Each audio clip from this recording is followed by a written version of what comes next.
사랑하는 성도 여러분, 반갑습니다.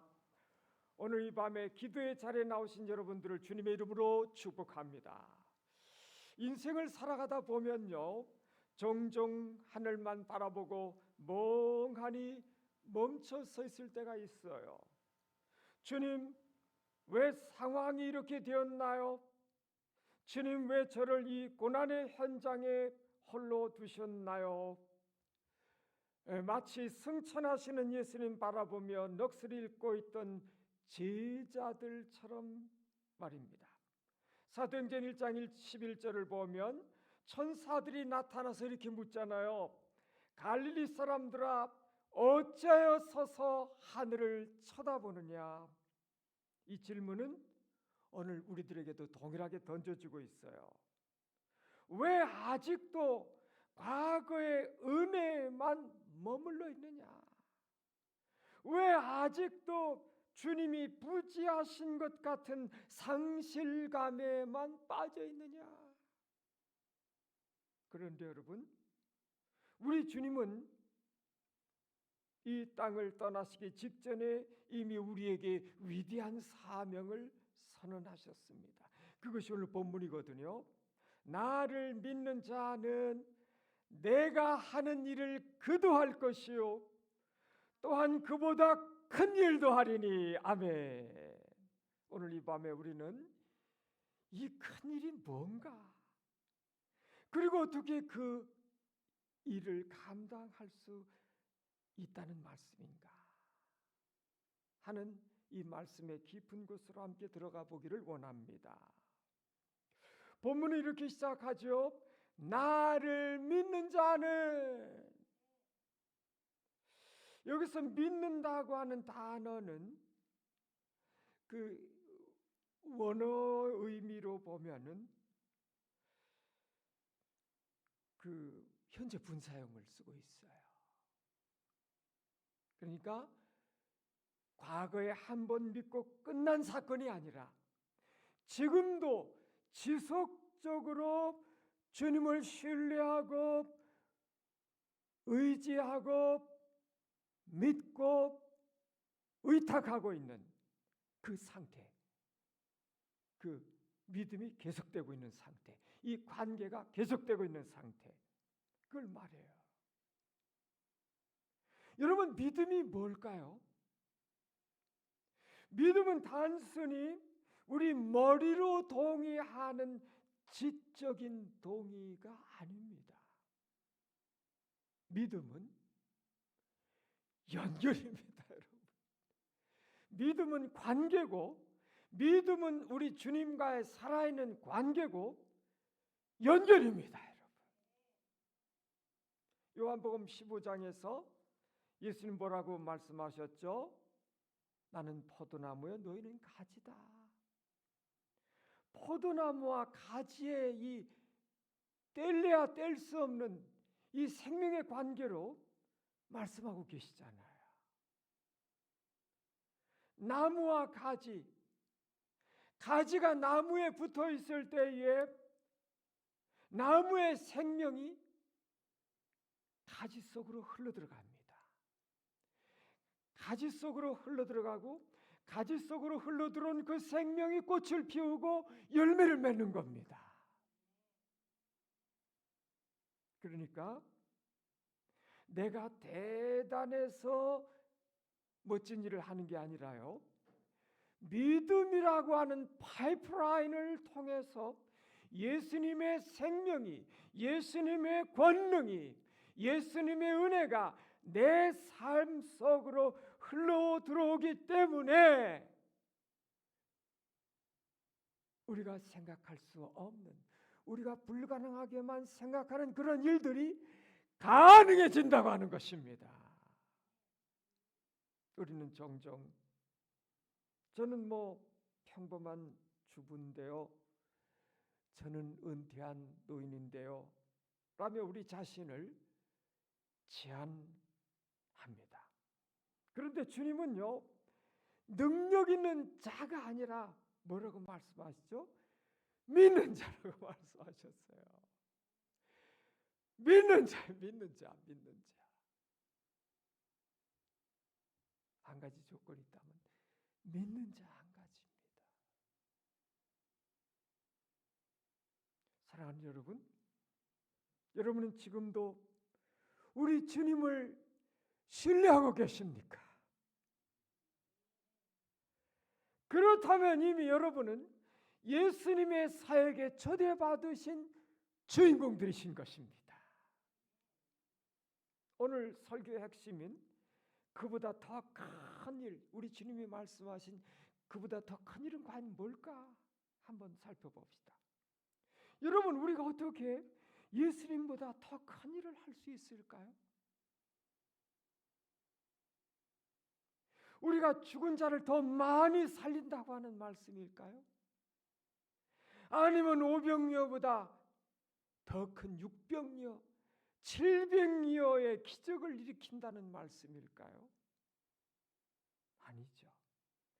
여기에 더 큰 이것은 질적인 우월성을 뜻하는 말이 아니라 범위와 영향력의 확장을 의미하는 말씀이에요. 예수님의 공생의 사역은 유대 땅이라고 하는 지리적인 한계를 가지고 있었고, 공생의 3년이라고 하는 시간적인 한계를 가지고 있었습니다. 그러나 예수님이 십자가에서 구원을 완성하시고 승천하신 후에 제자들을 통해 일어난 일들을 한번 보세요. 사도행전 1장에 사도행전 2장에 오순절 성령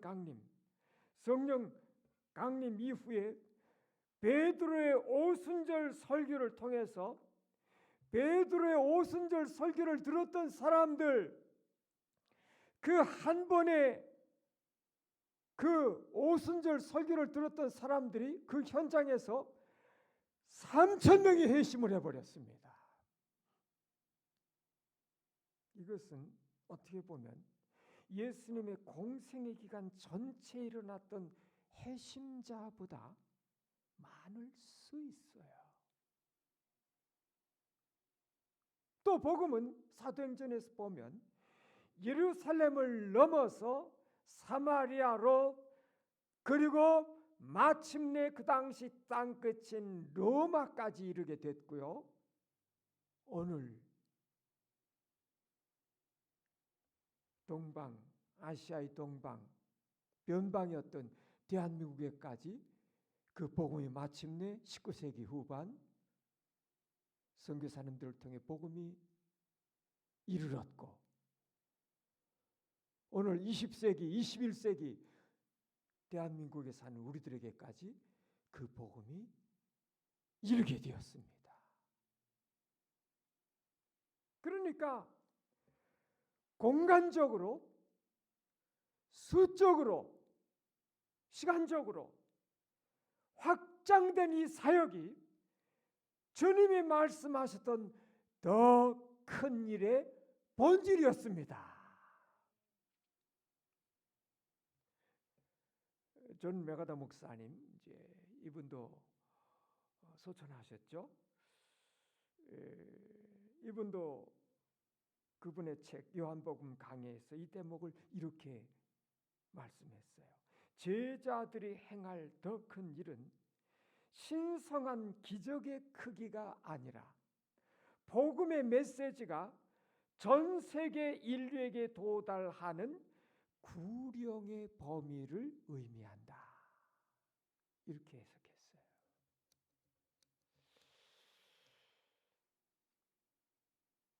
우리가 잘 알고 있는 실화 하나를 같이 다시 한번 나눠볼까요? 1850년대 미국의 한 주일학교 교사가 있었습니다. 아주 평범하게 살았던 에드워드 킴볼이라고 하는 선생님이죠. 주일학교 선생님. 그는 자기 반에 있었던 한 소년의 구원을 위해 간절히 기도하다가 소년이 일하고 있는 구두가게에 찾아가서 떨리는 마음으로 복음을 전했습니다. 그날 그 소년은 김볼 선생님을 통해서 들려온 복음, 그 복음을 영접했습니다.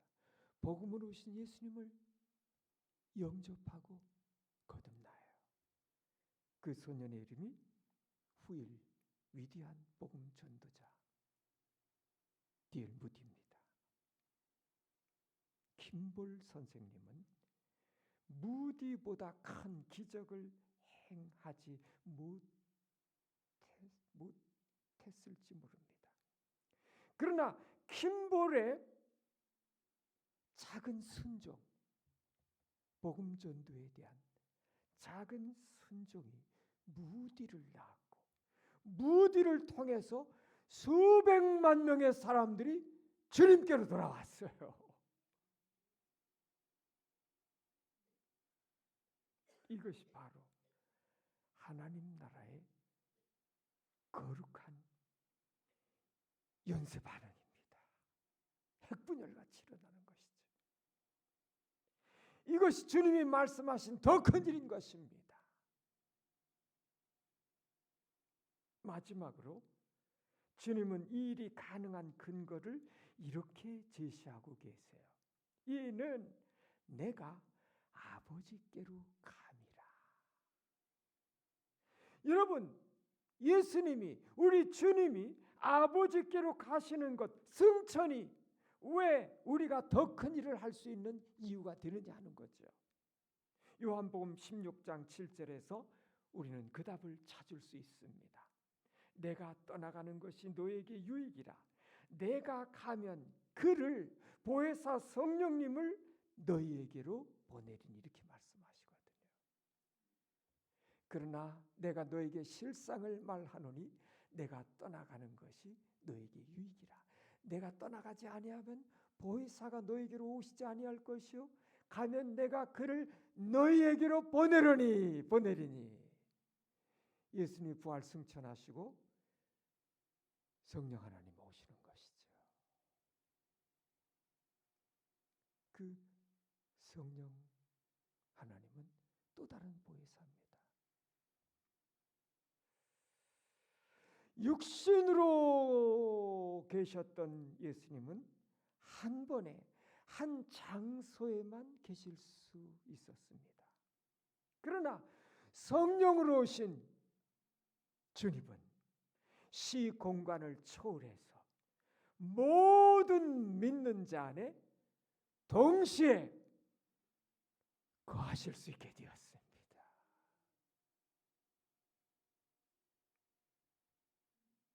이제 능력의 근원은 우리에게 있지 않습니다.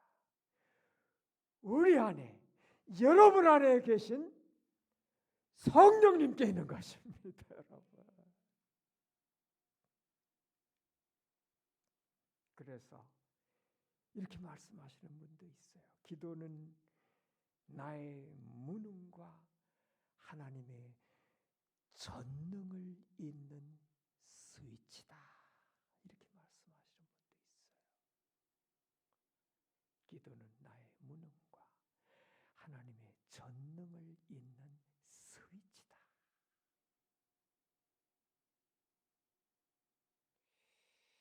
사랑하는 여러분, 금요 심야 기도에는 바로 이와 같은 성령의 능력을 덧입는 시간인 것입니다. 내 힘으로 더 큰 일을 하려고 하지 마십시오. 이것은 불가능이에요. 그것은 교만입니다. 성령님, 저는 작사오니 저를 통로로 삼으셔서 주님의 큰 일을 행하시옵소서. 이렇게 기도하시면 되는 겁니다. 말씀을 맺습니다. 주님은 오늘 우리에게 너는 할 수 없어, 이렇게 말씀하지 않으셔요. 오히려 내가 너를 통해서 나의 일을 계속하겠노라 선언하고 계시는 겁니다. 우리는 작습니다. 우리는 연약해요. 때로는 인생의 무게에 눌려서 하늘만 바라보고 한숨 질 때도 많습니다. 그러나 여러분 기억하세요. 여러분이 오늘 누군가를 위해 흘린 그 한 방울의 눈물, 이 밤에 부르짖는 간절한 그 기도 한마디는 이웃에게 또 건네는 따뜻한 복음의 한 문장은 하나님 나라에서 더 큰 일로 피어날 줄을 믿습니다. 개혁주의 신학은 하나님의 주권을 강조하고 있습니다. 하나님은 혼자서도 다 하실 수 있으셔요. 그런데 굳이 부족한 우리를 동역자로 부르셨거든요. 우리를 통해 일하고자 하시는 거예요. 이게 은혜인 줄로 믿습니다, 여러분. 오늘 이 밤에 이렇게 기도하며 결단했으면 좋겠어요. 주님, 제가 단순한 종교인이 아니라 주님의 사명을 위임받은 그리스도의 대사임을 깨닫게 하옵소서. 내 삶의 작은 자리가 복음 확장의 전초기지가 되게 하옵소서. 나의 능력이 아닌 성령의 충만함을 부어 주셔서 주님의 더 큰 일을 감당하게 하옵소서. 오늘 여러분의 기도가 하늘 문을 열고 여러분의 작은 순종이 세상을 변화시키는 더 큰 일의 시작이 되시기를 주님의 이름으로 축원합니다. 기도하겠습니다. 사랑과 자비에 풍성하신 하나님 아버지, 우리를 단순히 구원받은 자로 머물게 하지 아니하시고 우리 주님의 위대한 사역에 동참하는 말할 수 없는 영광을 우리의 생에 허락해 주시니 감사합니다. 주님의 거룩한 통로, 복음의 통로, 말씀의 통로, 성령의 통로, 축복의 통로, 거룩한 영의 통로로 우리를 사용해 주시니 감사합니다. 우리는 연약해서 늘 할 수 없노라 고백하지만 주님은 우리 안에 성령님을 허락하셔서 내가 너를 통해 더 큰 일을 행하리라 놀라운 약속 주신 것 감사드립니다. 오늘 이 밤에 기도의 자리에 모인 모든 주의 사랑하시는 성도님들의 심령에 성령의 불을 내려 주시옵소서. 우리의 기도가 가정을 살리고 일터를 변화시키며 열방을 주께로 돌이키는 더 큰 일들의 씨앗이 되게 하옵소서. 우리의 평생에 주님 손에 붙들린 거룩한 통로가 되기를 진심으로 소망하며 우리를 보내신 예수 그리스도의 이름으로 기도합니다. 아멘.